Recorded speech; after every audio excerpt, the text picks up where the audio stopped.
మోకాళ్లు నడుము నొప్పులకు ఆపరేషన్ అవసరం లేకుండా ప్లాస్మా థెరపీ ద్వారా చికిత్స అందిస్తున్నారు డాక్టర్ కార్తీక రెడ్డి గారు. వేద pain clinic JNTU metro station దగ్గర హైదరాబాద్ 8186959697. ఉమ్మడి మహబూబ్ నగర్ జిల్లా అంటేనే వలసలకు పెట్టింది పేరు. ఒకప్పుడు పొట్ట చేత పట్టుకుని ముంబై, పూణే, హైదరాబాద్ లాంటి ప్రాంతాలకు వలసపోయేవారు ఈ జిల్లా జనం.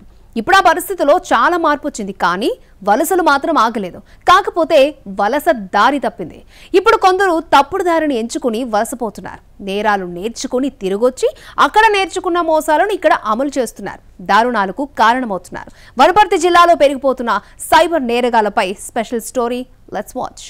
ఉమ్మడి మహబూబ్ నగర్లో భాగంగా ఉన్న వనపర్తి జిల్లాలో సైబర్ నేరాలు పెచ్చిమీరిపోతున్నాయి. 2024లో ఇప్పటి వరకు 48 కేసులు నమోదు కాగా 64 లక్షల రూపాయలకు పైగా జనం పోగొట్టుకున్నారు. గ్రామీణ ప్రాంతాల్లోని యువతకు డబ్బు ఎరచూపి వారితో మీకు లోన్ వచ్చింది, కొంత డిపాజిట్ చెయ్యాలి, ప్రాసెసింగ్ ఫీజు చెల్లించాలంటూ అమాయకుల దగ్గర డబ్బులు లాగుతున్నారు. అయితే ఇప్పటిదాకా సైబర్ నేరగాళ్లు ఇతర రాష్ట్రాలలో, ఇతర దేశాల్లో ఉన్నారు అనుకునేవాళ్లం. అయితే వనపర్తి జిల్లాలో లోకల్ గానే చాలా మంది కేటుగాళ్లు తయారయ్యారు. వనపర్తి జిల్లా పెద్దమందడి మండలం పామిరెడ్డిపల్లి తండాకు చెందిన 9 మంది సైబర్ నేరగాళ్ల ముఠాను పోలీసులు పట్టుకున్నారు. పట్టుబడిన వారిలో 2 మైనర్లు ఉన్నారు. వీరందరిది ఒకే గ్రామం. వీళ్లందరికీ బీహార్లోని పాట్నాలో శిక్షణ పొంది వచ్చిన ముడావత్ కిషన్ నాయకుడు. పామిరెడ్డిపల్లి తండాకు చెందిన ముడావత్ కిషన్ బతుకు తెరువు కోసం గల్ఫ్ దేశాలకు వెళ్లి 2020లో తిరిగొచ్చాడు. తన బంధువుల ద్వారా పాట్నా కేంద్రంగా సైబర్ నేరాలకు పాల్పడుతున్న ముఠా సభ్యులు పరిచయం కావడంతో కిషన్ పాట్నాకు మకాం మార్చేశాడు. కొంతకాలం పాటు సైబర్ నేరాలు ఎలా చెయ్యాలో నేర్చుకుని కొంత డబ్బు సంపాదించుకుని సొంత ఊరికి తిరిగొచ్చాడు. సైబర్ నేరాల్లో ఆరితేరిన కిషన్ తన తండా వాసులకు కూడా శిక్షణనిచ్చి ఒక టీంను తయారు చేశాడు. తెలుగు రాష్ట్రాల్లోని అమాయక ప్రజలను టార్గెట్ చేసుకున్నాడు. కిషన్ దగ్గర శిక్షణ పొందినవారు పట్నా, ఢిల్లీ, కలకత్తా, వనపర్తిలో కూడా ఆఫీసులు తెరిచి సైబర్ నేరాలకు పాల్పడుతున్నారు. Kishan India bulls, Dhani loans, Mudra loans, central government loans పేరుతో లోకల్ యాప్ల ద్వారా ఫోన్ నంబర్లకు లింకులు పంపేవాడు. రుణాల కోసం లింకులు నొక్కిన వారిని ఫోన్లో సంప్రదించి మొదటగా మీకు ఇచ్చే రుణాలకు ఇన్సూరెన్స్ చెయ్యాలని, అందుకు కొంత డబ్బు పంపాలని చెప్పేవాడు. కిషన్ వలలో పడిన వారిని నిండా ముంచేసేవాడు.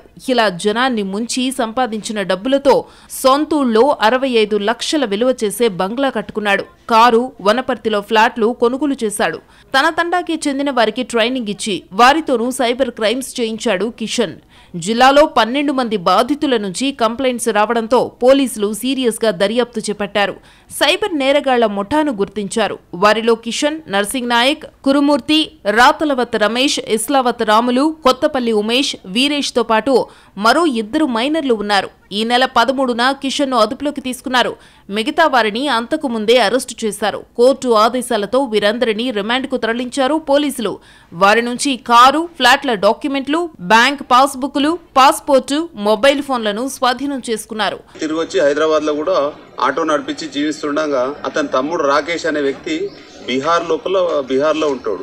బీహార్లో ఉండి ఆయన చేసే పని ఏంటంటే అమాయక ప్రజలను సైబర్ క్రైమ్ నేరంతో మోసం చేస్తున్న విషయం తెలుసుకొని వాళ్ళ తమ్ముడు రాకేష్ స్నేహితుడు రమేష్ అలియాస్ రెడ్డు రమేష్, వర్తేవత్ రమేష్ అలియాస్ చెట్కి రమేష్లను సైబర్ క్రైమ్ చేస్తున్నారని తెలుసుకొని ఈయన కూడా వాళ్ళతో పాటు బీహార్ రాష్ట్రం పాట్నాకి వెళ్ళి అక్కడ వీళ్ళతో పాటు ట్రైనింగ్ తీసుకొని ఎట్లా మోసం చేయాలి అనేది అక్కడ కొన్ని రోజులు నేర్చుకొని వస్తాడు.